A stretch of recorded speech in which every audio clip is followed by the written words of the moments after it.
Em nome do Pai, do Filho e do Espírito Santo. Amém. Paz bem a você que acompanha o programa Boa Noite, meu Pai. Hoje, inclusive, é o primeiro dia, o primeiro programa de 2026. E claro, preparei um tema bem especial que vai fazer uma abertura muito interessante sobre nós refletirmos o início de algo, que vai contar uma história com esse tema. Pai, começa o começo.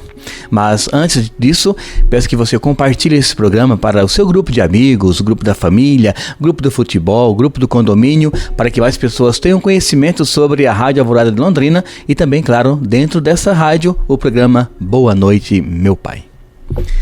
Irmãos e irmãs, sabemos que tudo que vamos começar, nós temos que ter uma perspectiva sobre o que pode dar certo e o que pode dar errado. E uma vez que alguém observa essa perspectiva, por exemplo, vai perceber com quem essa pessoa pode contar para desenvolver esse plano, esse projeto de vida. Então, uma história que eu sempre lembro no começo do ano, ela traz uma temática muito interessante que é nós confiarmos em Deus. Só que esse confiar em Deus na história, ele vai se traduzir sempre na confiança numa dimensão humana, que depois é transferida para a dimensão espiritual. Então a história é esta. Imagine, por exemplo, uma cena onde está, por exemplo, numa casa de sítio, uma varanda grande, e após uma farta colheita de laranja, por exemplo, os pais sentam à varanda, né? E uma criança, um filho ou uma neta está ali com essas pessoas já maduras na caminhada e na fé também. E então eles começam a descascar as laranjas. Tarefa fácil para um adulto. Você que é adulto, pega uma laranja, descasca, né, com a faca ou até mesmo com os próprios dedos, unhas, enfim, a gente dá um jeito, na verdade, né? É claro que existe a maneira certa, que é pegar uma faca ou um aparelho próprio e descascar essa laranja. Mas tarefa difícil para uma criança, sem dúvida alguma.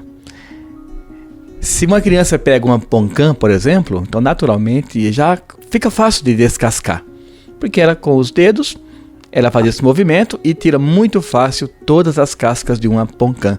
Mas uma laranja para uma criança já é mais difícil. Então essa história mostra uma criança que estava tentando descascar uma laranja, isso sem uma faca, sem algo próprio, somente com os dedos. E claro, tarefa muito difícil. Para adulto já não é tão fácil, mas para uma criança bem mais difícil. Só que essa criança, na história, ela conta o quê? Com a perspectiva espiritual, que, claro, está acima da dimensão humana. Então, ela utiliza-se da humana, que é o que está fazendo, para chegar a uma dimensão espiritual. E ela, então, percebendo a dificuldade em tentar várias vezes e não dar resultado, o que ela faz? Simplesmente, ela vira para os pais e diz o quê? Pai, começa o começo. Ou seja, irmãos e irmãs, isso traz uma segurança muito grande para quem está desenvolvendo algo que está difícil de começar. Então essa frase, pai, começa o começo, que depois eu vou terminar, significa o quê? Uma plena confiança em quem está fazendo esta ação. E essa criança, vendo que era muito difícil, né, levar avante esse projeto, né, descascar uma laranja, ela olha para o pai ou para a mãe ou para quem está ao redor dela, um adulto, por exemplo, e diz o quê? Começa o começo. Irmãos e irmãs, essa é a proposta que eu quero propor hoje para você que está começando mais um ano, 2026. Nem tudo é muito fácil para nós. Nós que já temos uma idade aí de 30, 40, 50, 60 anos, já estamos no limiar de projetos, de planos na empresa, na vida pessoal, no trabalho, enfim, nós temos muitas dificuldades muitas vezes, mas é que muitas vezes também nós não contamos com a presença divina. Ali está Deus, em todos os lugares. E essa criança da história, ela percebeu que ali estava um adulto, alguém que era capaz, né, de ajudá-la e de imediato. Quando ela viu a dificuldade, já correu para esse adulto e olha, pai, começa o começo. Então nós somos assim também, irmãos e irmãs, ou deveríamos ser assim, agirmos assim. Uma vez que sabemos que Deus está em nossa vida, em nosso lar também, por que não nós não nos voltarmos para Ele? Em qualquer dificuldade que a gente possa ter, temos que ter o quê? A confiança primária em Deus. Ou seja, buscarmos Ele primeiramente para depois darmos outros passos. O que acontece muitas vezes? O homem confia sabiamente na sua retidão de vida, no seu intelecto, o que é positivo, sem dúvida alguma. Mas tem momentos em que nós temos que deixar essa dimensão de lado e nos voltarmos para Deus. E esse voltar-se para Deus, ele requer uma perspectiva muito grande de confiança nele. Ou seja, não tem como eu simplesmente querer voltar-me para Deus, porque eu sei que Ele está em todos os lugares, mas se eu não tenho essa retrospectiva de que a minha vida sempre contou com Ele, eu não posso ir avante.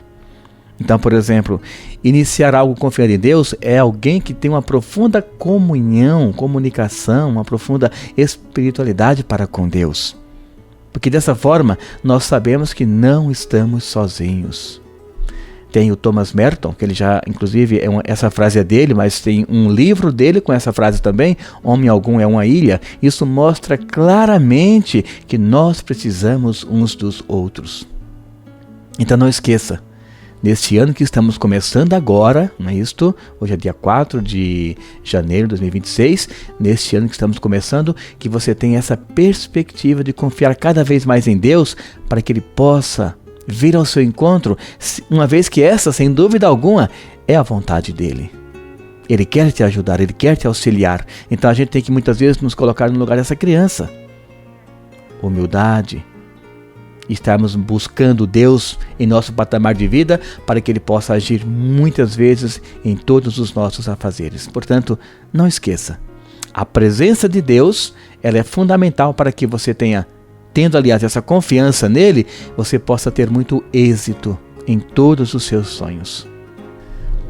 Irmãos e irmãs, nessa perspectiva de confiança, nós temos aqui, eu coloquei aliás, 4 exemplos para vermos como que a presença de Deus, ela se fez na história, ela se faz hoje na sua vida, e assim ela se fará pelos séculos dos séculos, como temos esse conceito na liturgia, ou seja, Deus é eterno.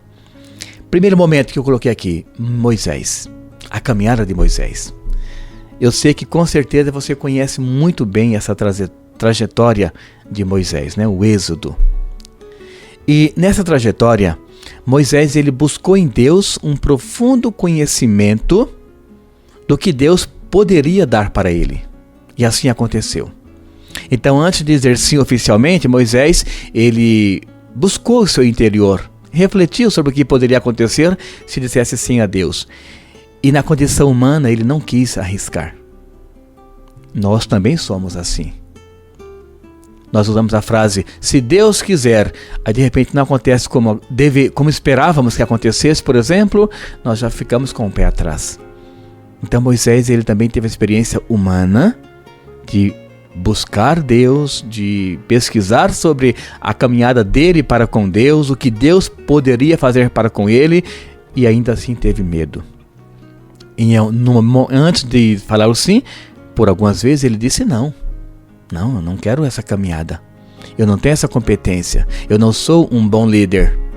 Mas Deus ele foi deixando o tempo tocar, porque Deus conhece o nosso interior, Ele sabe, claro, de todas as coisas. Então o que aconteceu? Com o tempo, com o amadurecimento, porque o tempo é para isso, nos amadurecer, com o tempo Moisés viu que Deus continuou agindo na vida dele. Agora não mais com palavras como antes, chamando, agora com ações. Então Moisés ele viu uma árvore, uma sarça, nós assim chamamos, mas é uma árvore, inclusive com ramos. Essa sarça se queimava, mas não se consumia. Isso não é normal. Então ali Moisés percebeu, Deus quer falar comigo, Deus aliás está falando comigo, porque isso não tem condição humana de acontecer. Então ele se ajoelhou, né, tirou as sandálias, conforme pedido da própria Bíblia, e começou uma caminhada para com Deus. Isso é confiança em Deus. Depois temos um outro exemplo, a pessoa de Abraão. O que aconteceu com Abraão? Deus também falou com ele. Deus testou ele na sua intimidade, em relação a saber se ele realmente gostava ou não, confiava ou não, assim como fez com Jó também. E Deus deu para ele uma tarefa muito difícil, sacrificar o seu filho. Em troca, né, de dizer, você realmente teme a minha pessoa. Vejamos que claro que isso é uma linguagem para vermos a ação de Deus no homem, uma linguagem que traz essa configuração.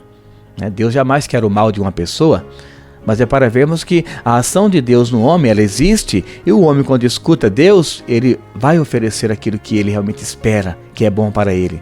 Mas Deus sempre vai intervir na história para que o bem prevaleça.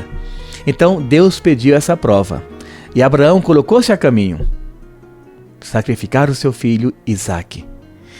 Inclusive no caminho Isaque pergunta, e questiona, mas é um sacrifício, não estou vendo nenhum animal a ser oferecido, algo estranho, já entendia.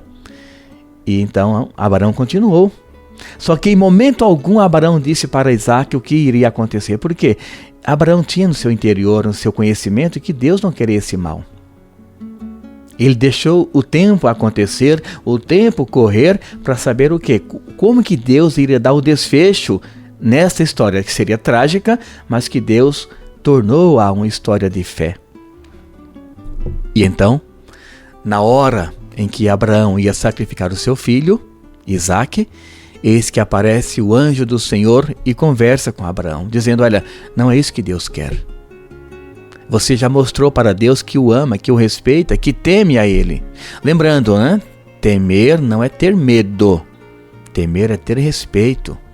É saber que eu sou criatura e Ele é o Criador. Então eu devo respeito a Ele. Esse é o temor que nos dá um dos dons do Espírito Santo de Deus. Temor a Deus. Então ele continuou com essa confiança que nunca perdeu. Como quem diz, realmente eu sabia que não iria sacrificar o meu filho para mostrar a Deus que eu o amo. Eu não iria dar uma prova de tristeza para ganhar uma prova de alegria e de fé. E então, o anjo lhe mostrou um animal preso, com os chifres no arame, na cerca, nos galhos, nos ramos, enfim, no cipó. E aquele animal foi sacrificado, ofereceu o sacrifício ao Senhor. Então veja, irmãos e irmãs, que a confiança em Deus ela é fundamental do início ao fim. Algumas pessoas têm essa confiança em Deus até quando tudo vai dando certo. E de repente deu algo errado e essa pessoa já desanima. Mas a pergunta é, será que esse algo errado não faz parte do certo de Deus? Você pede um emprego, não conseguiu um emprego. Ou estava quase conseguindo, foi da entrevista, foi classificado, só falta ser chamado oficialmente. De repente alguém liga, olha, infelizmente a sua vaga não vai ser possível ser preenchida por você, agradecemos. E amanhã pode ter uma porta aberta muito maior do que essa que se fechou hoje. Então os planos de Deus são diferentes dos nossos. Basta o quê? A confiança para com Ele. Depois, a samaritana, buscando água todos os dias para saciar uma sede humana. Aí chega Jesus e fala o quê? Eu tenho uma água que sacia toda a tua sede por toda a tua vida. A confiança dela foi imensa. Claro, depois de um diálogo, ela, à primeira instância, ela ficou perturbada, se perguntando, quem és tu? Eu sou uma mulher, eu sou lá de uma cidade que você não pode nem conversar com essas mulheres de lá, nem com a população, a Samaria, e você vem aqui me oferecer água? Vem dialogar comigo? Você que é um homem judeu? Não pode. Mas a conversa de Jesus com ela foi o quê? Foi amolecendo e foi transparecendo aquele que ele realmente é. Então a confiança nela em ficar naquele poço e dialogar com esse homem desconhecido, que por lei era proibido conversar por dois motivos. Primeiro porque era uma mulher e depois porque ele era judeu. Essa confiança dela, esse tempo que ela deixou de maturação, isso é importante, o tempo de maturação da fé, fez com que ela acreditasse que ele realmente tem esta água e quer oferecer esta água para ela. E assim aconteceu. Depois o último exemplo, na cruz, o túmulo. Eu gosto muito da Páscoa, quando fala a reflexão da liturgia sobre o túmulo vazio. Porque para alguns, esse túmulo vazio significa uma tristeza. Morreu, aqui está o lugar, ele foi colocado o corpo, como se a morte humana fosse a última palavra. Não, gente. Aquele túmulo vazio é sinal de alegria, de esperança. Por quê? O túmulo vazio, para quem tem fé, é sinônimo que Deus cumpriu a sua palavra e ressuscitou. Essa é a grande riqueza teológica do túmulo vazio. Aí sim, tem alguns historiadores, né, que falam, não foi que ressuscitou, é que durante a madrugada, alguns animais da selva foram, tiraram o corpo, destroçaram esse corpo e o corpo sumiu. Tem essa defesa, Bultmann, ele fala sobre isto. Mas não, nós que cremos, que acreditamos em Deus, é a ressurreição. O túmulo vazio é sinônimo, sem dúvida alguma, da ressurreição, ou seja, do cumprimento da promessa de Deus em nossas vidas. Irmãos e irmãs, nessa questão de confiarmos em Deus, também eu quis elencar algumas coisas do nosso dia a dia. Eu coloquei agora há pouco a dimensão de elencar momentos bíblicos, que eu coloquei então Moisés, Abraão, a samaritana e o túmulo vazio. A cruz, lugar da morte humana, mas o túmulo, a certeza da coerência de Deus, Pai Criador, para com todos nós, ou seja, a ressurreição. E agora então contar um pouco a nossa dimensão humana da confiança. Nossos pais. Olha, nós temos uma riqueza muito grande dentro de casa. Aos que têm, claro, o privilégio, que alguns pais vão embora cedo. Mas a maioria das famílias tem esse privilégio, essa riqueza de terem os pais dentro de casa. Isso porque, irmãos e irmãs, os nossos pais já passaram por muitas privações, isso é um fato. Quando nossos pais tinham, por exemplo, 20, 30, 40 anos, e nós que hoje estamos nessa idade e somos filhos, qual que é a leitura? Quando eu tenho alguma crise, alguma dificuldade, eu tenho que perceber que os meus pais já passaram por essa idade. Claro, se for uma crise existencial, na minha condição de pessoa, condição humana, sentimento, fé, por exemplo, eu tenho que pensar, meus pais já passaram por 30 anos, por 40 anos, então, de repente tiveram essa mesma dificuldade que eu tenho hoje na fé, por exemplo, na minha área intelectual, na minha área de família. Então, por que não buscar um conselho neles? Esta é a riqueza que muitos deixam escapar. Não é riqueza material, não. Essa ajuda é boa, é justa, claro. Deus nos dá e Deus se alegra com quem usa ela com maturidade, com afeição. Mas a maior riqueza que o ser humano tem está dentro da casa, que é o quê? Essa condição de você poder buscar em quem você confia, seus pais, por exemplo, ou responsáveis por você, aquele conselho. Olha, estou com 20 anos, 25, 30 e estou com crise na minha fé. Pai, o que eu posso fazer? Será que seu pai não teria uma resposta adequada para você? Eu creio que sim. Porque ele também já passou por essa idade e de repente ele também passou por essa crise de fé nessa relação de buscar Deus. E claro, você pode amenizar essa situação buscando nele essa certeza que ele vai te orientar. Então os pais são a nossa maior riqueza dentro de casa. Depois, vendo que os pais são ricos, nesse conselho, nessa vida bem alicerçada, nós temos que contar com eles. É fundamental. Opa, vou começar uma empresa. Por que não contar com seu pai, com a sua mãe, com o seu padrasto, madrasto, enfim, pessoas que querem o seu bem? Então busquem eles. Olha, eu estou com essa ideia, o que vocês acham? E aí, contar com eles é o quê? É tornar o projeto mais abençoado. Pode ser que eles não tenham financeiro para te ajudar, mas isso não é importante, porque se você começou algo, porque você já fez os cálculos, então você não busca o financeiro, você busca o conselho, a ideia, o projeto, o que pode dar certo e o que pode dar errado em quem já passou pela mesma situação também. Então, contar com eles é muito bom. E é algo que vem assim da graça divina mesmo. Contar literalmente com aqueles que estão sob a sua responsabilidade em relação a levar uma vida mais voltada para Deus. Depois, caminhar com eles. Olha que coisa bonita. Caminhar junto com eles. Ninguém consegue fazer uma caminhada de sucesso sozinho.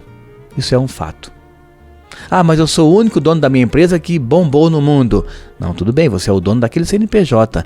Mas para que essa empresa tenha bombado no mundo, você precisou de muitas e muitas outras pessoas para alicerçar. Seja comprando ações, vendendo, enfim. É todo um projeto que é feito. Você não fez sozinho, literalmente. Ninguém é autossuficiente em nada neste mundo. Então, caminhar com eles é bom. Eles vão poder te dar as ideias, vão mostrar caminhos que você, às vezes, naquele nervosismo todo, não pode encontrar. Eles vão dizer, olha, aquela porta está fechada, aquela porta está fechando, aquela porta está aberta. Olha, essa porta não te leva a lugar nenhum. Então, caminhar com eles é fundamental para o êxito. E depois, um último conceito que eu achei muito interessante também, esses dias lendo uma redação de uma aluna, né, de medicina, que fez agora o vestibular. E ela, então, ela trouxe um conceito muito importante, né? Que é o quê? Incutir o que os pais têm de conhecimento na sua caminhada. Então, ela trabalhou a dimensão de colocar-se dentro de um patamar, né? De uma dimensão, uma situação onde eu vou sempre contar com aqueles que estão na caminhada comigo. E ela cita na reflexão, por exemplo, né, que o problema hoje é que as pessoas, elas muitas vezes querem viver uma vida direcionada somente com aquilo que outros querem para ela. E ela esquece que tem uma vida própria. E tendo uma vida própria, aí sim ela vai poder contar com aqueles que estão ao redor dela. Isso sim é incutir um conhecimento sábio de formação humana, intelectual, espiritual, psicológica, filosófica, inclusive também, que é o pensamento, né? Mas não abandonando quem está com você no dia a dia. Aí ela termina dizendo sobre a família, que é então incutir essa família dentro do seu projeto para que todas as coisas possam ir bem, desde que você esteja bem alicerçado naquilo que você está buscando, não naquilo que os outros querem de você. Então, caminhar juntos, sim, mas com o pé firme naquilo que você tem como conceito para a sua caminhada. E a família é este alicerce, não esqueça. Então, irmãos e irmãs, que iniciando esse ano agora você possa, com toda certeza, confiar plenamente em Deus. Saber o que você quer para 2026. E a partir daí, então, você, contando com Deus e com pessoas que querem o seu bem, você, sem dúvida alguma, chegará muito longe nos seus sonhos, na realização deles, nesse ano de 2026. Então, mais uma vez, Deus abençoe muito a sua vida, abençoe muito esse ano, a sua família, seus sonhos, para que cada vez mais a graça dele, enquanto Pai, esteja presente em sua vida. O Senhor esteja convosco. Ele está no meio de nós. Que mais uma vez desça sobre você a bênção do Deus Todo-Poderoso, Pai, Filho e o Espírito Santo. Amém. Um grande abraço, fique com Deus, feliz ano novo e até semana que vem, se Deus quiser.